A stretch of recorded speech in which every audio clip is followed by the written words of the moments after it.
no laboratório de letramento acadêmico durante esses 10 anos de existência, né? Eu pude presenciar em vários momentos, durante esses 10 anos, todo o empenho que elas tiveram, né? Todo o tempo despendido, né? Todos os investimentos políticos que elas fizeram para obterem um espaço físico na universidade para que esse laboratório pudesse desenvolver as suas atividades, os vários projetos que elas já propuseram, né, para vincular, para que os alunos pudessem receber bolsas vinculadas a esse laboratório, e outras tantas atividades que eu não presenciei, mas foram horas de trabalho e de empenho para que, durante esses 10 anos, esse espaço fosse mantido na FEFELESH da USP, né, e que atende a todo o corpo da USP, né, todos os alunos de graduação e de pós-graduação dessa universidade, que é imensa. Então, vocês imaginem quanto de trabalho que não tem esse laboratório, né, e o tanto de apoio que ele não precisa ter. Então, é uma honra para mim estar aqui nesse espaço, do qual eu também faço parte, né, ainda contribuo, né, então é uma honra para mim poder compartilhar com vocês a minha apresentação, que eu farei agora. Eliane, você autorizaria Eu para já eu... autorizei e parabéns aos 10 anos do laboratório, porque o evento é esse, 10 anos do Laboratório de Letramento Acadêmico, com várias atividades este ano. Apareceu para vocês? Sim, tudo certo. Perfeito. Então, só vou ampliar aqui. Pronto. Deixa eu tirar aqui também. Bom, então, o que eu previ, até conversando com a Eliane, né, desse recorte que eu trago hoje da minha pesquisa de doutorado, né, pensando que nesse público que nós temos aqui, né, pudessem ter, enfim, tanto pesquisadores que vão iniciar o processo de formação, né, e alguns que já estão nesse processo de formação, né, eu pensei em trazer uma discussão sobre a construção do ethos do pesquisador na formação em pesquisa científica, né? Então, é um recorte de uma pesquisa de doutorado que foi desenvolvida durante os anos de 2016 e 2020 e defendida em 2020 na Universidade de São Paulo, né? Então, eu tenho alguns... eu tracei um percurso, né, para essa fala de hoje. Então, inicialmente, eu vou apresentar para vocês a pesquisa de um modo geral, por meio das perguntas que a investigação de doutorado que eu desenvolvi pretendeu responder, né? E, a partir dessas perguntas da pesquisa, propor alguns objetivos para essa fala de hoje. Depois, eu vou trabalhar o conceito de ethos em 3 tempos, inicialmente na retórica aristotélica, depois na análise do discurso já no século XX, e depois na perspectiva que a Eliane Lousada, o seu grupo de pesquisa, e eu, a esteira, né, sigo, que é a perspectiva interacionista, né? Então, pensar o ethos dentro desse paradigma.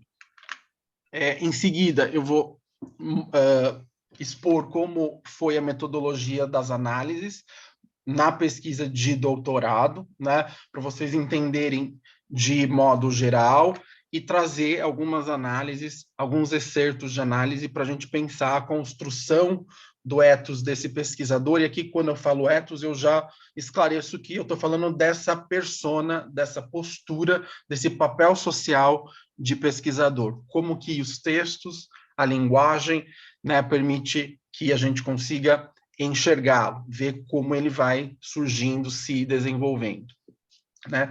E aí eu vou olhar de forma mais particular em 2 sessões dos textos que os alunos produziram, e isso eu vou explicar com com mais detalhes adiante, né? Tanto nas sessões de fundamentação teórica dos textos acadêmicos que os alunos, os pós-graduandos, produziam, e também nas sessões de resultados e análises dos dados das suas respectivas pesquisas, né? Os objetivos da minha apresentação, né, antes de atingi-los, eu vou mostrar de modo geral quais foram as perguntas da pesquisa de doutorado. Então, inicialmente, o que eu coloquei como uma primeira pergunta foi qual é a natureza do desenvolvimento do pesquisador durante o processo formativo do mestrado acadêmico, né? Parece, a priori, assim, a gente lendo, parece algo um pouco lógico, mas Tiago, é evidente que durante todo esse processo, o pesquisador ele vai se desenvolver, né?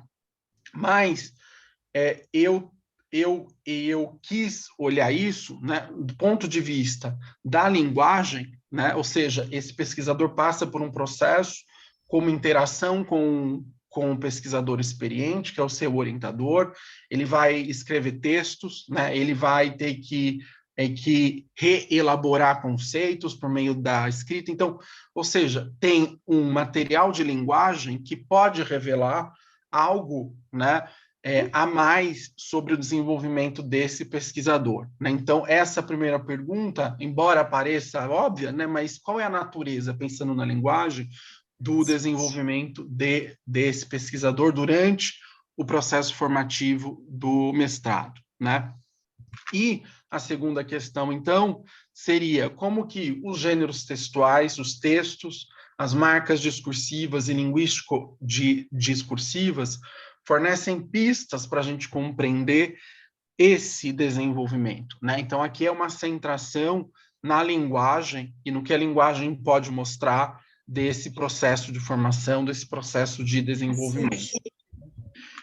E uma terceira questão é qual é a relação desse desenvolvimento do pesquisador, o uso da linguagem e aprendizagem de novos saberes, né? Então, a gente sabe que durante um processo de formação em pesquisa científica, a gente vai aprender conceitos científicos, a gente vai aprender raciocínios científicos, né? Qual é a relação desse desenvolvimento da linguagem e dessa aprendizagem de novos saberes, né? Então, tendo em vista esse desenho por meio das perguntas que eu propus lá na pesquisa de doutorado, para hoje, para esta noite, eu propus 2 objetivos. Um primeiro é compreender, então, essa postura, essa persona pesquisadora, esse ethos do pesquisador no processo de formação para a pesquisa científica. Então, é como ele se constrói no processo, na interação formativa, né? E um segundo objetivo seria analisar esse ethos, essa persona do pesquisador, do ponto de vista da construção de uma identidade, né? A construção de uma identidade enquanto pesquisador, do pesquisador. E aqui eu vou tentar mostrar dois eixos dessa identidade, ou seja, esse pesquisador é alguém que passa a fazer parte de um grupo de pesquisadores, ou seja, que passa a fazer parte de um grupo da comunidade científica, de um nicho da comunidade científica que partilha conceitos e significações e posicionamentos em comum. E um outro aspecto dessa identidade é como que dentro desse grupo específico do qual ele vai se aproximando e vai fazendo parte, esse pesquisador também se torna alguém singular, ou seja, alguém que tem as suas próprias representações, as suas significações, né? Então, são esses 2 objetivos que eu vou tentar, de alguma forma, delinear e atingir, ok? Bom, então, para isso, né, eu vou agora passar para uma segunda parte da minha fala aqui, que é o conceito de ethos, né? É um conceito que a gente que é da área da linguagem, da letras, da linguística, a gente conhece bem, né? A gente sabe que tem um pé lá no Aristóteles, então eu vou retomar um pouco esse conceito de ethos, desde lá do Aristóteles, né? Que que concebeu o ethos retórico, né? E mostrar como que lá na análise do discurso, esse conceito ele é retomado, e como a gente pode pensar, por fim, esse conceito em um paradigma interacionista da linguagem, que é o paradigma o qual eu me fili. Tá? Então, iniciando pela retórica aristotélica, então, pensando esse conceito de ethos. Então, lá na retórica de Aristóteles, né, que, como a gente sabe, foi compilada em 3 livros, né, e que é uma vasta obra, né? Nessa obra, o Aristóteles, aluno de Platão, discípulo de Platão, né, discute a persuasão por meio do discurso, né? E o Aristóteles ele postula a famosa tríade, ethos, logos e pathos.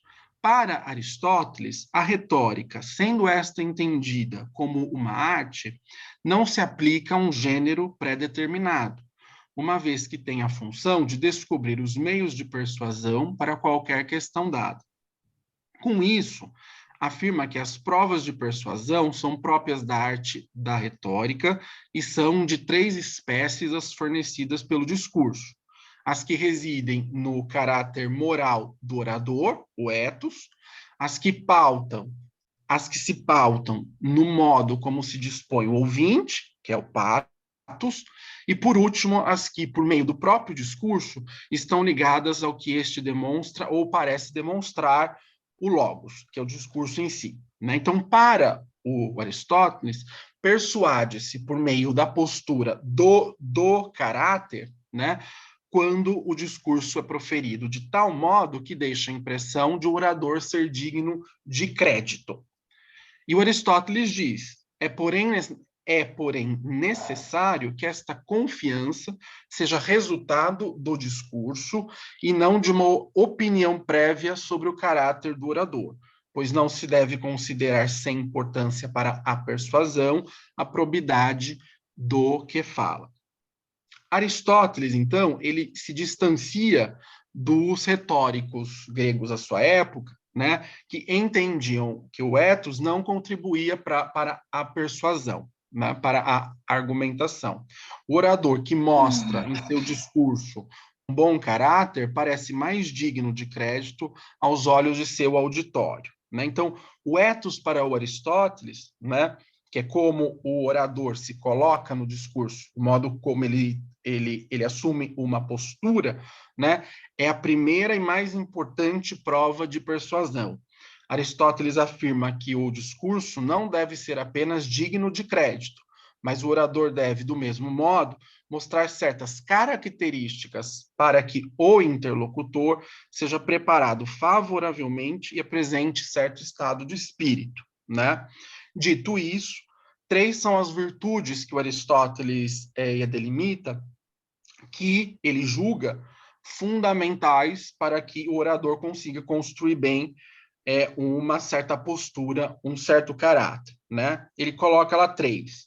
É a prudência, que é a phronesis, a virtude, que ele chamou de que é a areté, e a benevolência, a eunoia. Aqui, o que eu trago e que eu coloquei aqui nos slides é a ideia da phronesis. Né? E aí, pensando na formação do pesquisador, nós temos alguém que está nesse processo de iniciação à pesquisa, no início da pós-graduação, e tudo aquilo que esse pesquisador em formação vai escrever, né? Por exemplo, os conceitos, os raciocínios, né? As reformulações teóricas que ele vai produzir lá nos textos escritos, tudo isso espera-se que tenha um bom senso, tenha uma prudência, tenha uma ponderação na forma como esse pesquisador vai parafrasear, vai reelaborar todos esses conceitos e esses raciocínios teóricos, né? Só que aqui a gente não tem só a figura do orador, a gente tem o interlocutor, que é esse pesquisador mais experiente, que é esse orientador, né, que vai participar conjuntamente desse processo de formação, né? Então aqui e é muito interessante que, muito embora o Aristóteles fale do interlocutor, A gente sabe que, enquanto aluno, enquanto discípulo de Platão, o que ele tinha mesmo em mente era o sujeito lógico, o sujeito racional, ou seja, aquele que vai criar uma estratégia para convencer o seu interlocutor, né?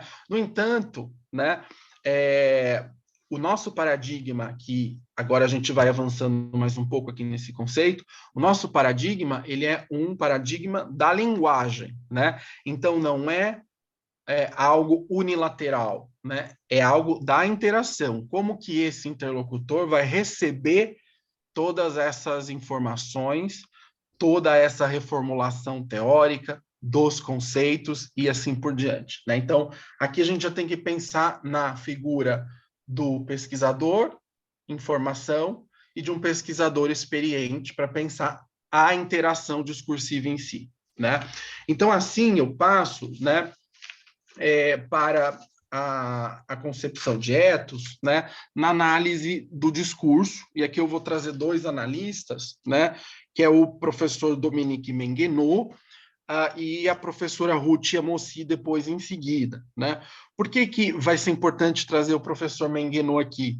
Porque ele vai retomar essa ideia do ethos retórico e vai postular a ideia de um ethos discursivo, ou seja, o professor Menguenot ele vai nos trazer a discussão do ethos, ou seja, essa construção de uma persona, né, de uma postura, e aqui a gente está preocupado com a persona e com a postura do pesquisador, né, vai trazer essa persona a ser trabalhada, a ser vista, a ser construída na interação, e não só pelo orador, né? Então, aqui eu vou trazer algumas questões que o professor Menguenot traz acerca desse conceito de ethos. Como a gente sabe, há vários livros do Dominique Menguenot traduzidos, né, do francês para o português, né, e ele já abordou a questão do ethos em várias dessas obras, né. Eu vou aqui passar rapidamente, tá, bem rapidamente mesmo, por alguns pontos que o professor Menguenot traz nas suas obras acerca do ethos, né, para a gente conseguir pensar na construção desse pesquisador, né, na interação. Então, eu inicio por uma primeira obra que nós temos ela aqui traduzida para o português, né, que é Novas Tendências em Análise do Discurso, que é uma obra de 1987, né, que é uma das primeiras obras em que o Menguenot que vai buscar trazer esse conceito de ethos para dentro dos domínios da análise do discurso, né? Então, ele vai se afastar do ethos retórico e vai postular um ethos discursivo, né? Então, o primeiro deslocamento que o Menguenot faz, né, é afastar qualquer caráter psicologizante do ethos, com o qual o enunciador desempenharia seu papel em função de sua escolha e de sua intenção em produzir algum tipo de efeito no auditório. Em segundo lugar, um outro distanciamento que o professor Menguenot aponta é que se lá no Aristóteles ele estava pensando o ethos nas interações orais, né, o professor Menguenot diz não, a gente pode pensar no ethos também na interação em textos escritos, né? Então, aqui, nesse livro de 1987, Novas Tendências em Análise do Discurso, nós temos esses dois afastamentos em relação ao ethos aristotélico, né? Depois, em um outro livro, em 1998, que também é muito conhecido aqui no Brasil, e que muitos de vocês conhecem, que é a Análise de Textos de Comunicação, né? Nesse livro, o professor Menguenot traz a noção de cenas, né? Essa palavra cena da enunciação, é muito usada por ele. E ele liga essa ideia de cena ao conceito de ethos, né? Quando ele traz essa ideia de cena, mais uma vez ele está reforçando isso, ou seja, essa postura e essa persona, esse ethos, ele se constrói em uma cena, ou seja, em um desenrolar da interação discursiva, né? Não é algo unilateral de um só dos interlocutores, né? Além disso, né, o professor Menguinot, ele diz o seguinte, né? Não basta falar apenas em cena, já que todo discurso é produto de um enunciador encarnado, sustentado por uma voz. É preciso dar conta das questões de ethos, uma vez que, por meio da enunciação, revela-se a personalidade do enunciador, né? Então, tem uma outra questão aqui para a gente pensar, tem um outro aspecto importante, né? O ethos relacionado à personalidade, né? Alguém que surge, né? Aqui no nosso caso, o que a gente vai querer discutir, e aí eu vou mostrar por meio de alguns excertos, é essa persona do pesquisador, como ela vai se construindo e se constituindo, né? Avançando mais um pouquinho, né? Em uma outra, em outro texto do professor Menguinot, que é de 1999, que chama Ethos, Cenografia e Incorporação, que está aqui nesse livrinho, Imagens de Si no Discurso, organizado pela professora Ruth Yamossi, também traduzido em português, né? O Menguinot traz um novo avanço desse conceito de ethos, né? E agora ele vai falar não de um ethos discursivo só, mas de um ethos pré-discursivo, e dentro de um ethos discursivo ele vai falar um ethos mostrado e um ethos dito, ou seja, quando estamos em uma interação, há aquilo que o, o interlocutor quis dizer, ou seja, ele quis deixar explícito. Só que o meu interlocutor, ele pode olhar para isso e ele pode enxergar coisas que estão mostradas, mas não estão ditas, ou seja, que estão implícitas, né? Então, é nesse jogo do dito e do mostrado, né, que o ethos efetivo, ele se constrói. E aqui, para a gente pensar, nos dados que a gente vai olhar mais adiante, a gente vai ver isso, ou seja, os pesquisadores em formação, eles estão explicando conceitos, eles estão desenvolvendo vários raciocínios, né? E a gente vê ali que há todo um esforço, um empenho a trabalho, a leitura ali, né? Para a formulação daquela escrita teórica, lógico, racional, né? No entanto, o interlocutor, que é o pesquisador experiente, né, que pertence a um grupo da comunidade científica, ou seja, que faz parte de um nicho específico da comunidade científica, né, vai olhar aquilo e vai encontrar questões, né, que provavelmente não estavam ditas, né? Então, esse processo interativo é bastante interessante a gente ver, né? Aquilo que disse, aquilo que o pesquisador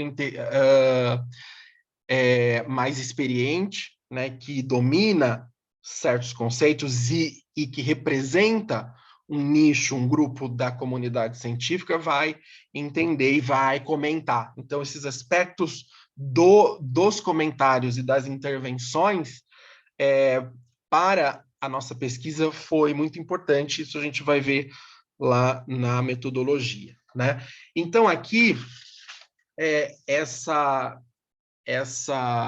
menção que eu trago aqui no slide, né, do professor Menguinot, o ethos está ligado à construção da identidade, isto é, as representações que os parceiros fazem um do outro, né? Então, aqui já é um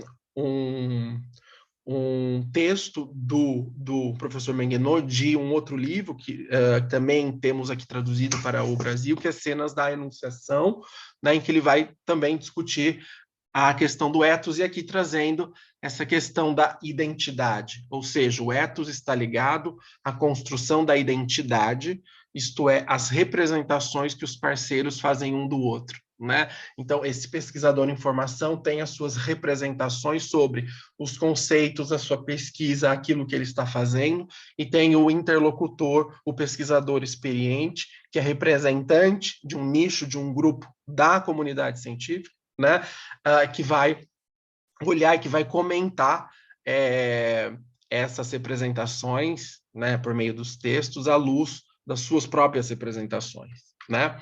E, para finalizar essa parte do ethos discursivo, aqui pensando nesse conceito na análise do discurso, trago aqui de forma mais rápida, né, uma reflexão que a professora Ruth Amossi faz, né, em relação ao ethos discursivo, em que ela diz: não se pode separar o ethos discursivo da posição institucional do locutor, nem dissociar totalmente a interlocução da interação social como troca simbólica, né? Então, aqui é uma contribuição que a análise do discurso traz ao conceito de ethos retórico, agora pensando em um ethos discursivo, e colocando ênfase na interação social e na troca simbólica, ou seja, o uso da linguagem. Então, aqui, a análise do discurso, ela nos deixa, já vamos dizer assim, no limiar e na porta da perspectiva interacionista, né? E aqui, na perspectiva interacionista da linguagem, que é a linha que na qual eu me ancoro para fazer os meus trabalhos, né? As minhas reflexões de pesquisa. Bom, então, agora pensando, por fim, a última parte aqui desse momento mais conceitual, teórico, digamos assim, né? É pensar esse conceito de ethos nesse paradigma interacionista da linguagem, né? Então, eu vou trazer aqui 3 estudiosos da linguagem, né, bastante caros a mim, né, enfim, os quais eu usei nas minhas pesquisas e ainda uso para pensar, para refletir, e o primeiro deles é o Valentin Voloshinov, né, Voloshinov, né, também alguns dizem, enfim, fazem essa pronúncia, né, que foi um linguista das primeiras décadas do século XX, né, russo, né? A principal obra dele, que talvez muitos de vocês conheçam, é Marxismo e Filosofia da Linguagem, mas aqui eu trago uma reflexão dele de um ensaio chamado A Origem da Língua e da Linguagem. O Voloshinov, ele é um linguista marxista, né? Então ele vai pensar a linguagem dentro desse escopo marxista, e ele vai dizer o seguinte: a linguagem é produto da atividade coletiva e reflete a organização sociopolítica da sociedade. A identidade de um grupo social se dá pelas significações por ele partilhadas. Ou seja, um grupo social, ele é coeso, ele tem uma identidade, ele pode se dizer como tal a partir das significações que esse grupo partilha entre si, né? Então, se a gente pensa isso aqui na nossa área de letras e linguística, então, quando a gente fala, por exemplo, língua, linguagem, gêneros textuais, enfim, eu tenho várias perspectivas de gêneros textuais. A palavra é a mesma, o termo é o mesmo, mas são palavras que têm significações totalmente diferentes, a depender dos vários nichos e grupos sociais, né, e grupos de pesquisa, né, que trabalham, que utilizam esse conceito, né? Então, essas significações para o Voloshinov, de algum modo, elas também estão sempre em crispação, em luta, né? Então, a sociedade ela vai se organizar assim, né? Por essas significações, né? E aí, pensando nesse aluno em formação, nesse pesquisador em formação, né? E aí é que é o grande barato, né? Como a gente enxergar por meio da linguagem, como que esse pesquisador em formação vai se apropriando das significações de um dado grupo, de um dado coletivo da comunidade científica, de um nicho da comunidade científica, né? Então, aqui eu vou tentar trazer um pouco desses aspectos depois lá nos excertos que eu vou mostrar. Depois, um outro estudioso da linguagem, também russo, né, que também atuou mais ou menos na mesma época que o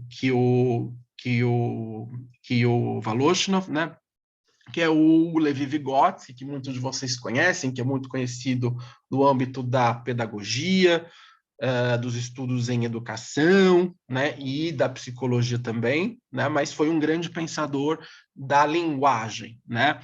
E o que o Vygotsky traz que para a gente é bem interessante é que o Vygotsky diz que o desenvolvimento humano, o próprio humano, né, ele foi se desenvolvendo e ele teve um salto qualitativo no seu desenvolvimento, né, quando a linguagem e o pensamento se juntaram, se cruzaram, ou seja, quando a linguagem ela se torna consciente e o pensamento ele se torna verbal. O que o Vygotsky então está falando em outras palavras é a gente raciocina, a gente pensa, né, por meio das significações que o Voloshinov falava, né? Ou seja, a gente pensa por meio dos conceitos, né? A gente compreende a realidade não da forma como ela é, mas da forma como as nossas operações mentais e os nossos conceitos, né? Esse nosso pensamento verbal atua, né? Então, aqui para a gente é bastante importante também essa reflexão, porque os alunos, esses pesquisadores em formação, a gente vai olhar nos dados, espero poder provar isso para vocês, ou pelo menos dar algumas pistas, né? Para a gente pensar isso melhor. Eles começam a pensar por meio dos conceitos, né? E isso é interessante, né? Por isso que o Vygotsky é tão relevante para a gente. E um último estudioso da linguagem, né, ainda felizmente vivo, que é o professor Broncar, da Universidade de Genebra, né? O professor Broncar ele vai retomar, ele vai dar bastante ênfase a esses dois cientistas russos da linguagem, né, o Voloshinov e o Vygotsky, né, e vai fazer alguns avanços importantes, dizendo que quando eu me aproprio das significações dos textos e das unidades semióticas, ou seja, dessa relação pensamento-linguagem, desse pensamento verbal ou dessa linguagem consciente, né?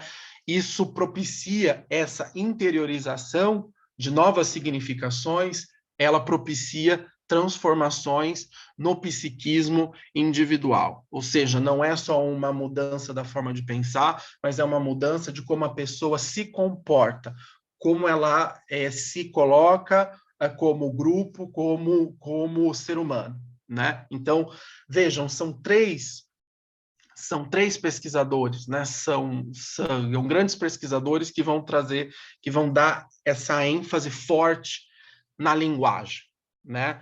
No papel da linguagem para o desenvolvimento do ser humano, certo? Então, aqui, eu acho que eu fecho um pouco essa última parte de pensar o ethos dentro desse paradigma interacionista da linguagem, né? Com isso, eu entro numa terceira parte aqui da minha fala, né, que é detalhar um pouco como foi a metodologia das análises, né, da investigação que eu desenvolvi durante o doutorado, né, para vocês compreenderem melhor depois os excertos que eu selecionei. Então, a pesquisa ela foi desenvolvida na Universidade de São Paulo, especificamente na Faculdade de Letras, né? Eu atuei em 3 programas de pós-graduação da Faculdade de Letras. A gente sabe que tem mais de 16 programas, mais ou menos, lá na Faculdade de Letras. Eu atuei no processo de formação de pesquisadores, né, de 3 desses programas, né? Quais foram esses programas? Estudos linguísticos, literários e tradutológicos em francês, filologia e língua portuguesa, língua, literatura e cultura e italianas. Então, 3 programas de pós-graduação da grande área de letras e linguística, portanto, né? Os 3 participantes, os 3 mestrandos que colaboraram com a pesquisa, né? Eles foram selecionados a partir de aplicação de um questionário que foi disparado pelas secretarias de todos esses programas da Faculdade de Letras, né? E a partir das respostas nós chegamos a esses 3 mestrandos. Então eu fui acompanhando esses alunos durante o desenvolvimento da pesquisa de mestrado, buscando coletar tanto os textos escritos quanto os textos orais que eles produziam. Quais textos coletados foram estes? Né? Então, eu me preocupei em coletar os textos que obrigatoriamente esses alunos tinham que produzir. Então, os projetos de pesquisa e as versões, porque eu queria ver essa interação formativa desses pesquisadores em formação com os pesquisadores experientes, os seus orientadores. Depois, os relatórios de qualificação, que é aquele texto intermediário, né, que os alunos têm que entregar, né? E as versões. Eu fiz a gravação em áudio dos exames de qualificação oral, que foram transcritos e depois analisados. Então, tenho textos escritos e orais, mas para esta apresentação de hoje, eu só vou mostrar as análises de excertos dos textos escritos. E, por fim, eu analisei as dissertações de mestrado e as versões, e gravei, e transcrevi e analisei as defesas, as 3 defesas de mestrado, né? Então, aquilo que eu vou trazer hoje para vocês, né, são alguns excertos, né, tanto dos projetos, quanto dos relatórios de qualificação, quanto das dissertações de mestrado. Então, vocês podem imaginar a quantidade de páginas e de textos e de comentários que eu não tinha ali à minha disposição para organizar. Então, de todos os comentários nas versões comentadas que continham essa interlocução entre os pesquisadores em formação e os pesquisadores experientes, né? Eu selecionei principalmente, eu fiz as análises das sessões de fundamentação teórica e de análises e resultados das pesquisas, né? Porque era onde tinha as intervenções e os comentários dos orientadores mais relacionados aos conceitos, aos raciocínios, à aprendizagem e epistêmica, né? Então, são excertos tanto da sessão de fundamentação teórica, quanto de análises e resultado dos dados das pesquisas desses estudantes, que eu vou trazer aqui para a gente depois apreciar. O modelo de análise que eu usei, eu não vou detalhar aqui, mas foi o modelo desenvolvido pelo professor Broncar no âmbito da teoria que ele desenvolveu, que é o interacionismo sociodiscursivo, né?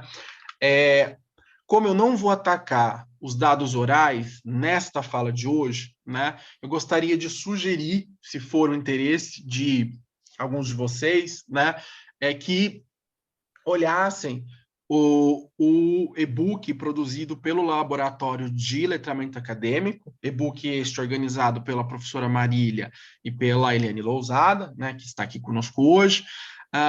É um e-book gratuito que vocês podem baixar pelo site da editora Letraria, e neste e-book tem um capítulo meu intitulado Gênero Textual e Exame de Qualificação Oral na Construção do Pensamento Científico. Então, é onde eu vou desenvolver um pouco melhor essas análises dos textos orais. Então, aqui eu só vou trazer alguns excertos dos textos escritos, tá? Então, a gente já vai passar já para o próximo slide, em que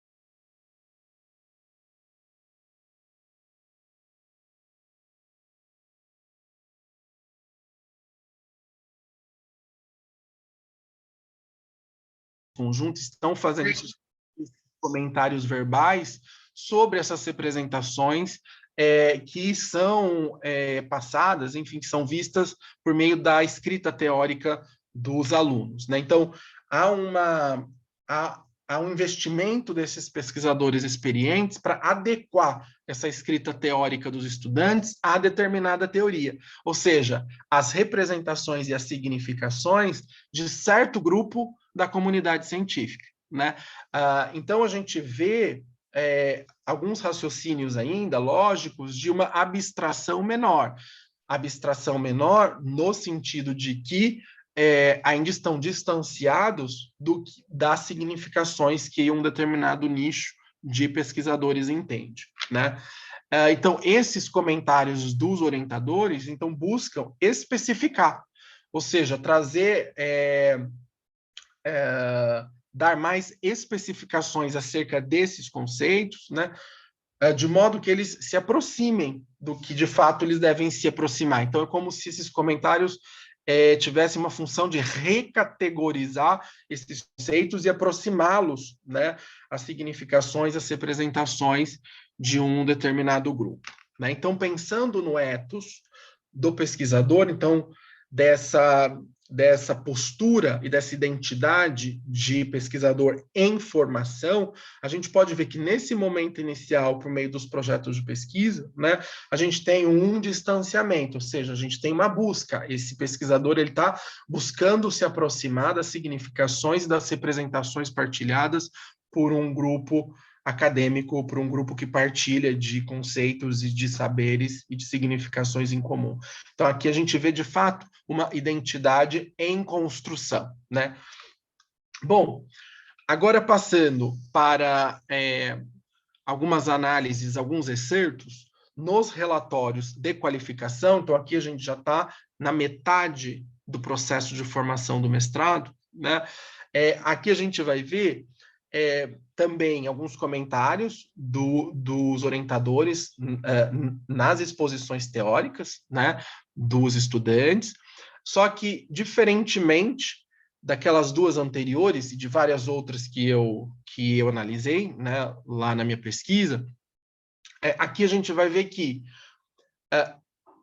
os pesquisadores em formação, eles já conseguem explicar, eles já conseguem se aproximar mais das significações dos conceitos partilhados por um grupo.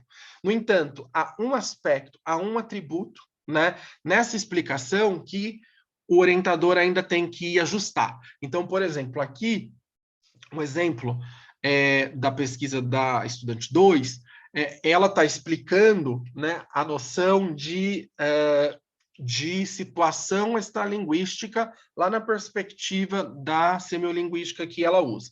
Ela explica tal, aí o orientador lá no final comenta, não está clara a noção. Parece que a situação extralinguística se refere ao espaço físico.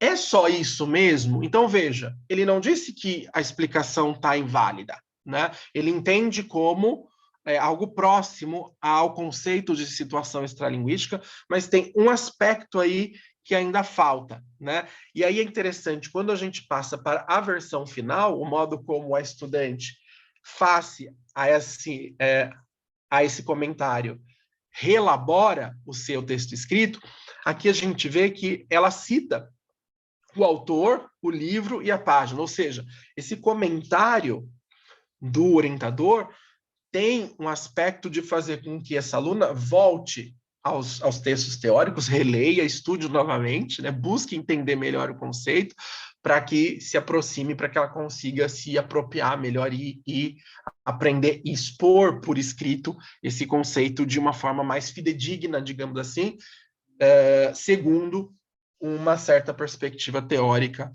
como um grupo de pesquisadores entende, né? Então, aqui, neste exemplo, e neste que a gente vai ver agora, que também segue essa mesma linha, né? A gente vê esse mesmo ponto, né? Aqui, no caso, a estudante 3 ainda está... aqui, de novo, ela está explicando por meio da escrita, o conceito de língua de herança, que é o principal conceito que ela vai utilizar, que ela utilizou, né? E ela explica, né? Em alguns pontos específicos, a orientadora ainda precisa dar algumas especificações, né?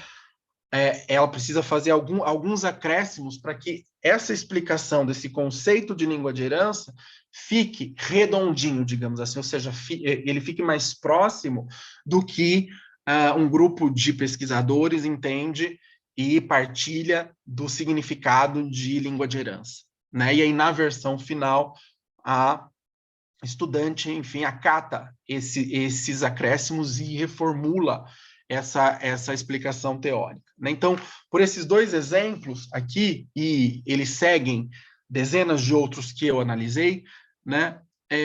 Os estudantes aqui, eles parecem reproduzir corretamente os conceitos, né? Só que os pesquisadores experientes, eles identificam algumas inconsistências ainda, né? E fazem os comentários acerca dessas inconsistências, certo?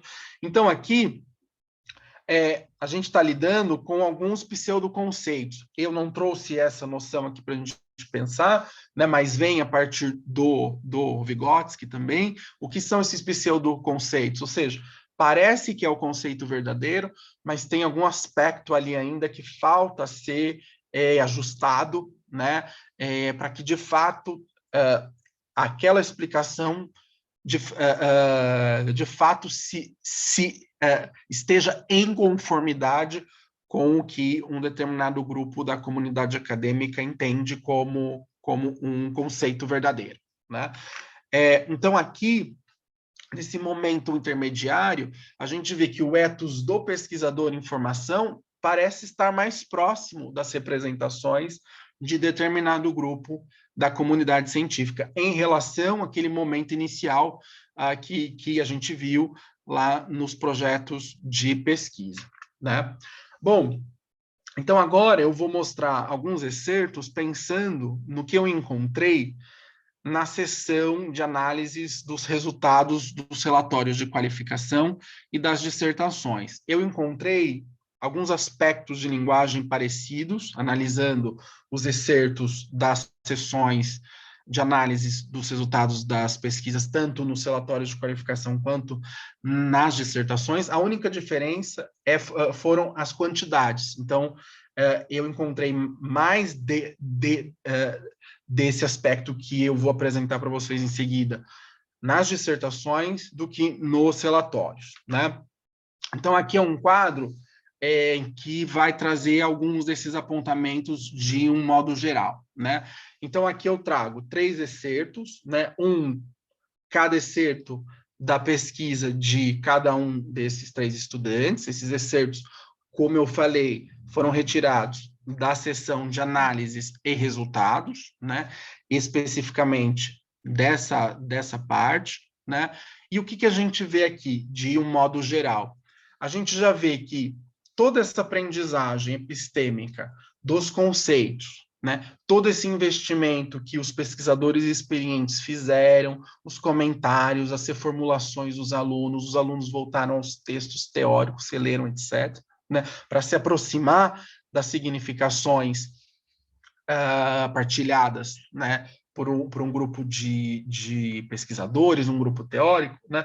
A gente vê que tudo isso depois vai ser usado, né? Tem uma função psicológica para análise dos resultados dos dados que esses alunos coletaram nas suas pesquisas, né? Então, assim, diante dos dados, né? E aqui nós temos dados diversos. Então, na pesquisa do estudante 1, ele estava analisando as correções, os aspectos corretivos, né, entre textos de alunos canadenses e brasileiros de língua francesa, né, uns corrigindo os textos dos outros. Então ele tinha vários comentários ali e ele queria analisar esses comentários, né. A estudante 2 estava olhando as notícias, as reportagens sobre o movimento estudantil em 3 épocas distintas, tanto no jornal Folha de São Paulo quanto no Estado de São Paulo, e a Estudante 3 tinha ali vários dados de atividades e materiais didáticos que ela foi produzindo para o curso de língua italiana como língua de herança, né? Então, esses são os dados. Então, diante desses dados todos, né, esses conceitos que foram aprendidos, eles são usados pelos estudantes. Aí que é a grande questão. Daí que o Vygotsky, para mim, ele foi bastante importante, porque aqui os alunos começaram a pensar por meio desses conceitos, né, e analisar os dados por meio desses saberes. Então, diante desses dados, eles iam porcionando e criando conjuntos e comparações,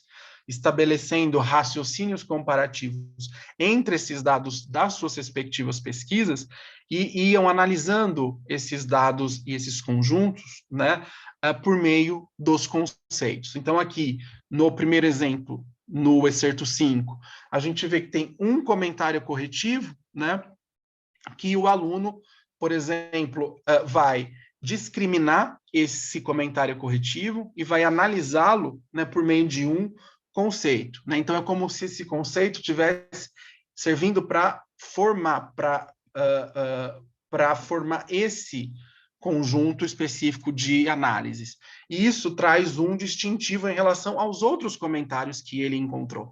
Então, é como se os conceitos, enfim, tivessem o ajudando a categorizar, a organizar essas análises, né?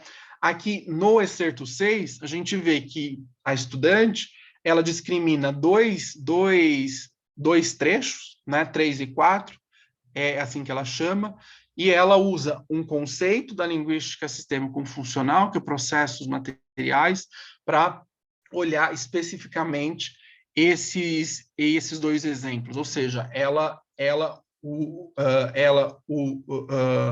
coloca esses 2 exemplos como próximos, diferentemente de outros que ela foi encontrando, né? E no excerto 7, a mesma coisa, né? A gente vê que diante de todos os materiais e após a aplicação dos materiais preparados pela estudante para ministrar esse curso de língua italiana como língua de herança, né? Ela vai olhar todos esses resultados e essas aplicações que ela fez e vai dizer, olha, os dados orais, essas atividades orais, se configura como um importante veículo de transmissão das tradições da cultura. Então, o conceito de cultura que ela foi aprendendo lá durante o mestrado, né, aqui está sendo usado também para analisar, para olhar esses dados de análise, né? Então, o que a gente vê aqui nessa última coluna, a gente vê que os conceitos aprendidos, eles funcionam como raciocínios lógico-comparativos, né? Então, os alunos vão usando esses conceitos para começar a pensar esses dados por meio dos conceitos. Então, esses conceitos passam a ser parâmetros, né, para elaboração de raciocínios lógico-comparativos, né? Então, a gente vê que esses conjuntos de resultados das análises são retomados por expressões comparativas. Então, se a gente volta lá, a gente vê, olha, todos começam por como um ato de polidez, como processos materiais, como um importante veículo de transmissão. Então, esse aspecto linguístico textual foi bastante interessante da gente encontrar, né? E pensando no ethos do pesquisador, né, em formação, o que a gente vê aqui? Aqui a gente já vê um pesquisador que ele já se apropria dos conceitos, tanto que ele se vale desses conceitos, né, para analisar os seus dados, né? Então, aqui a gente já vê que já é um pesquisador que já está usando, né, esses conceitos para pensar os seus dados, a sua pesquisa, né? Aqui eu não vou me aprofundar mais sobre os raciocínios lógico-comparativos. Eu vou indicar um artigo que foi publicado no ano passado, na revista de Estudos de Discurso e Argumentação, editada pelo professor Paulo II da USP, a revista EIDA, em que eu explorei, em que eu, enfim, trouxe mais resultados para pensar nos efeitos textuais e argumentativos dos raciocínios lógico-comparativos na formação para a pesquisa científica, né? E para finalizar, um último excerto que eu trago para a gente discutir é um excerto que, eu quando trouxe para a banca avaliar durante a minha defesa, né, tive muita cautela, porque foi um excerto insólito, em que eu encontrei em um dos estudantes, né? Mas do que trata esse excerto, né?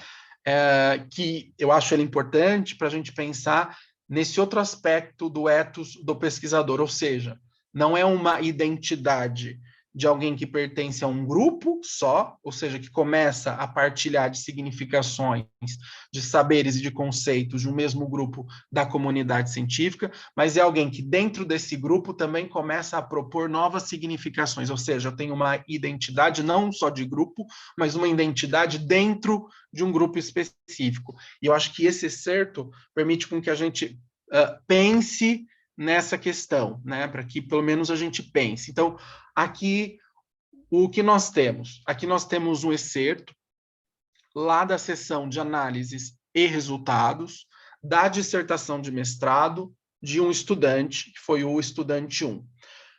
Vocês se lembram que era aquele estudante que estava analisando as interações corretivas entre alunos de francês brasileiros e canadenses, né?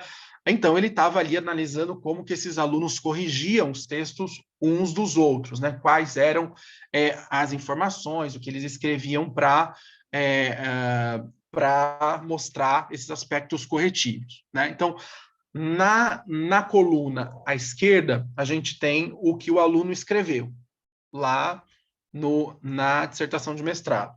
E aqui, na coluna da direita, a gente tem nossa interpretação. O que o aluno traz? Ele traz assim: a correção assíncrona realizada por Camila no Google Docs ao texto do gênero fait divers foi diferente de todas as outras feitas pelos outros 5 alunos canadenses. Ou seja, ele encontrou uma correção que ele achou diferente, né? Ou seja, incomum nos dados que ele vinha analisando, nas outras correções que ele vinha olhando e percebendo. Diante disso, ele faz o quê? Ele volta para a literatura especializada, ou seja, ele utilizou algumas categorias, alguns pesquisadores que trabalham com categorias de correção, que é Serafini, Ruiz, Tapia, né? Ele volta para essa literatura e ele diz o seguinte, né? Que não tem nessa literatura especializada uma categoria que dê conta ou que desse conta dessa peculiaridade desse dado que ele encontrou, né? E o que ele faz em seguida, né? Não encontrando uma saída, digamos assim, para ele pensar, para ele conseguir analisar melhor essa correção diferente, né? Ele propõe, aqui a gente tem ali na última linha. Poderíamos ter algo parecido em suporte físico, se pensarmos em uma correção que usa a mesma cor de caneta que o texto original, tal. E ali, nas duas últimas linhas. Seu modo de corrigir se configura como uma correção camuflada.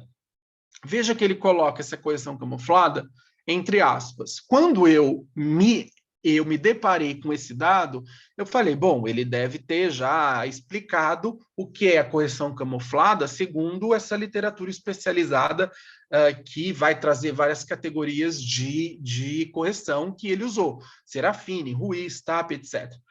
Pasmem, quando eu fui olhar isso, esses autores não falam de correção camuflada. Ou seja, o aluno aqui está propondo uma nova categoria, né, de correção à luz das peculiaridades dos dados da sua pesquisa. Então, esse exemplo, embora interessante, porém eu reforço, ele é insólito nos meus dados, né, pode apontar alguns aspectos, né? Então, essa expressão como uma correção camuflada, ou seja, também uma expressão comparativa, né, proposta pelo aluno, pode funcionar como uma retomada sintética, né, de uma generalização decorrente dos processos de aprendizagem epistêmica acionados ao longo da formação de mestrado. Em outras palavras, ou seja, ele já conhece tanto, ele já leu tanto, ele já se apropriou tanto dessas categorias de correção que ele consegue entender que não tem nessa literatura especializada uma categoria que pudesse lhe dar subsídios para pensar nos seus dados de pesquisa, especificamente nesse dado peculiar que ele encontrou, né? Então, qual é a hipótese que nós levantamos, né? De que esse estudante 1, ele relabora, né? Ele ultrapassa os atributos dessas categorias que ele usou de correção, né? E propõe uma nova, de modo a realimentar esse sistema. Pensando aqui no nosso caso, no ethos do pesquisador, o que isso significa, né? Pode significar que esse aluno está propondo um novo conceito, ou seja, uma nova significação, uma nova representação para esse grupo de pesquisadores que se valem, que estudam e que pesquisam esses aspectos corretivos, né? Essas categorias de correção. Agora, eu não posso, enquanto pesquisador, dizer que isso é um conceito de fato, ou seja, que isso pode ser validado cientificamente. Quem tem que fazer isso são os especialistas, né? Aqueles que trabalham com esse conceito, que dominam esses conceitos e que conhecem e que podem avaliar se isso de fato é um avanço, né? Para esse grupo específico, né, que se vale dessas questões, desses conceitos, ou se não é, ou se já há um outro saber, um outro conceito que dê conta de analisar essa peculiaridade. Mas aqui no nosso caso, pensando no ethos, né, isso é interessante, porque a gente pode começar então a pensar não só em um pesquisador em formação que começa a fazer parte, que começa a partilhar as mesmas significações, conhecimentos, saberes, conceitos de um grupo específico, um nicho específico da comunidade científica, mas também alguém que dentro desse grupo consegue, né, criar uma identidade particular e propor novas significações, né? Então, com essa última síntese intermediária, eu fecho minha fala, né? Espero que eu tenha conseguido mostrar um pouco da minha pesquisa. Eu tive que fazer aqui um recorte, né? Trago aqui as referências para quem depois quiser consultar, e espero que na discussão a gente possa arrematar, alinhavar algumas pontas que ainda ficaram soltas. Muito obrigado pela